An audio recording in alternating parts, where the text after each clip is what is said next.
Okay, this information has been given to me by a person I've known for 6 months, and he's proven to be highly credible in the past, and he is reporting that he's got information from an actual chemtrail geoengineering engineered aerosol pilot who is inside these programs. So this is new information. You can also find this posted on geoengineeringwatch.org, Dane Wigington's site. The rest of this, I'm just going to read the posts that that record his contact with this pilot. Right, December 8th, 2014. My cousin, who was fired by our dictator just before making rank withheld, sent me information given to him by a friend who is still an Air Force pilot. This pilot is saying that he flies chemtrail flights. This pilot told my cousin that this global geoengineering effort goes by the name of, quote, Indigo Skyfold, unquote. At least within the circle of pilots and aviation crews that he works with. They are told to fly specific routes, and satellite comm links control the aerosol dispersal patterns. He says that they only make course corrections from time to time and perform landings and takeoffs. Pilot, navigation, and maintenance crews are rotated constantly and only spend about 18 months at one given base. He states that this is to keep pilots and their families from making too many friends and ending up with loose lips.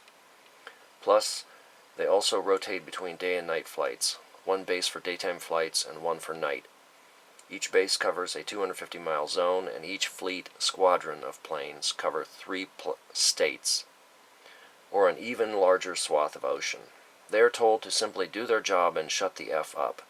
Their superiors will only tell them it's a matter of national security and, quote, without these flights, our enemy's newest technological weapons of war could easily penetrate America's airspace at will.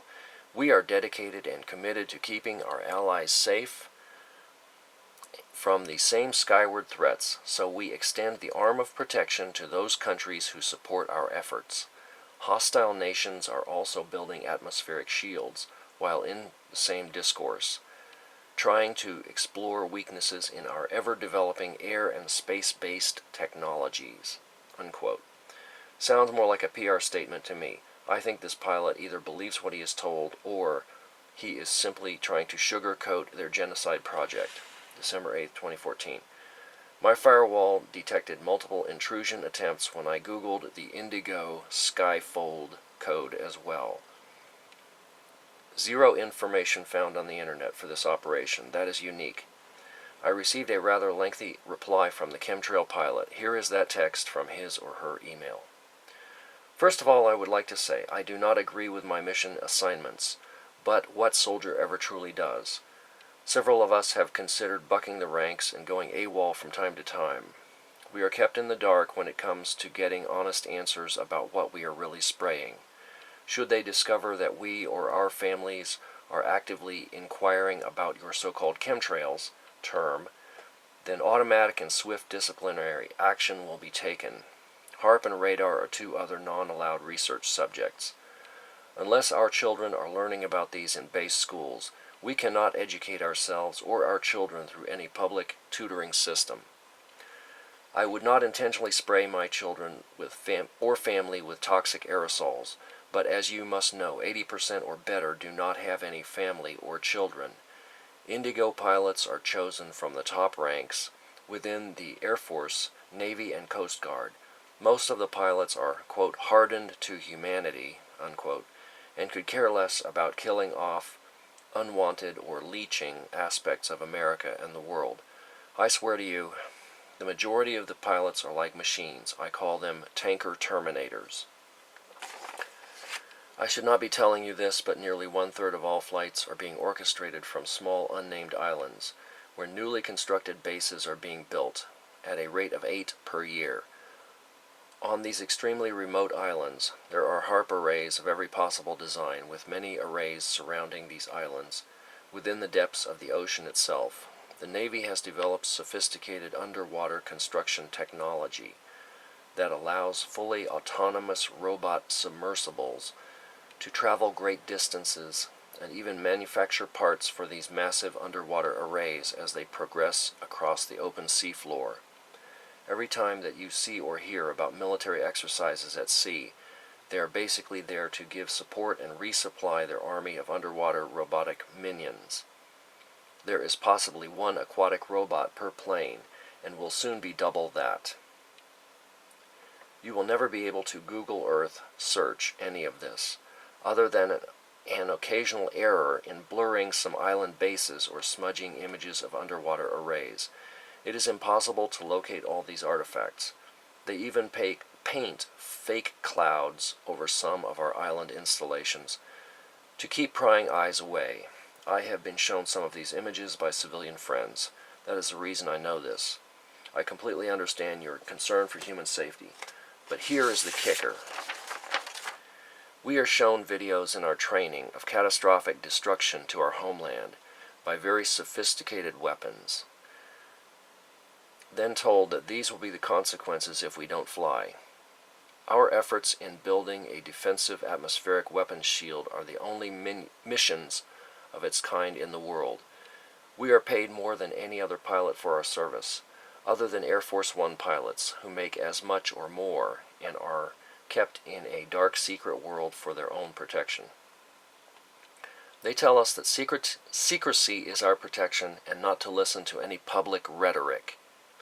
We all know about cyber program Flashpoint, or FP-03, as it is known within the veteran community. This program is a self-destruct sequence that can be remotely activated from any ground, water, underwater-based, or other air mobile unit. The signal is encrypted through 3 satellites and cannot be jammed or blocked. At any given moment, you could have only 15 seconds to make your peace with your God. They tell us that FP exists to keep planes from accidentally going down in heavily populated areas. They can remotely detonate our planes over safe zones, but in the back of your minds, our minds, we are pretty sure this is a fail-safe program to keep pilots from turning over assets to any public, private, or civilian authorities. Have you ever seen any member of the crew survive the few crashes that have occurred? Every plane that has gone down was completely destroyed for good reason, I'm sure. We risk our lives in more ways than one every single time we fly, especially night flights. They are ordering us to fly at lower and lower altitudes. We feel like massive Dark Force Empire crop dusters, and know that one night Bubba or Billy Joe will fire their long rifles at us when we spray their moonshine-making operation or pass over an illegal Mary Jane crop. I know for a fact that some planes have been shot at and subsequently brought down by mostly Russian, Chinese, and Korean weaponry. But the media will never cover these events, as they are not allowed to report on our flights either.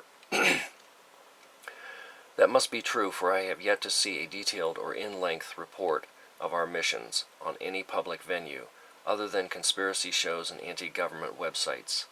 I risk everything for disclosing so much information, and you will find very few like me. Even my own flight crew would have me arrested and court-martialed if they knew of this dialogue. That is why I cannot email you directly.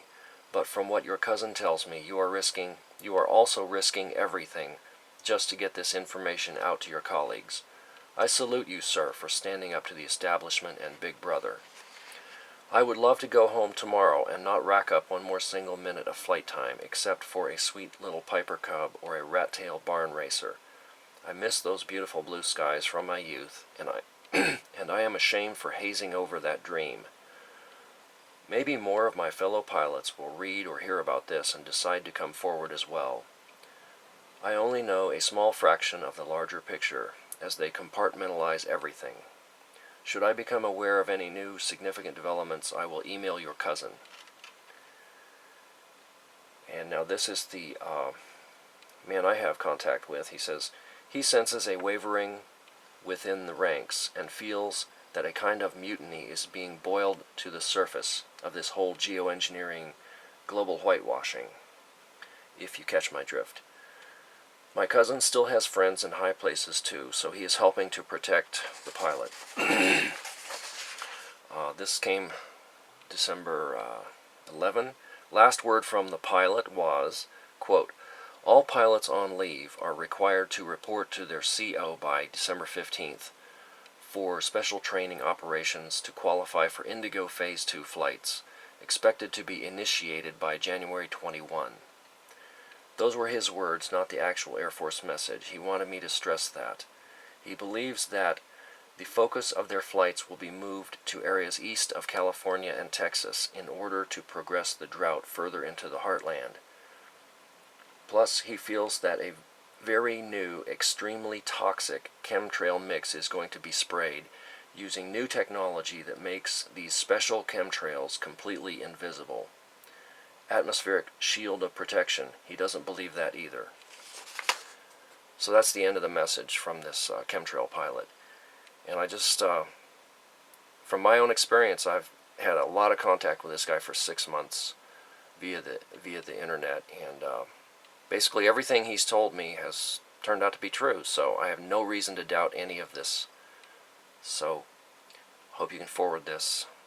This also points out how difficult it is to fight this program, because the people inside the program are not subject to public opinion or public information sources. So we need to brainstorm and come up with a way to shut down this program, as it is actually heating the planet and killing everything with elevated UV and toxic metals. Thank you for listening.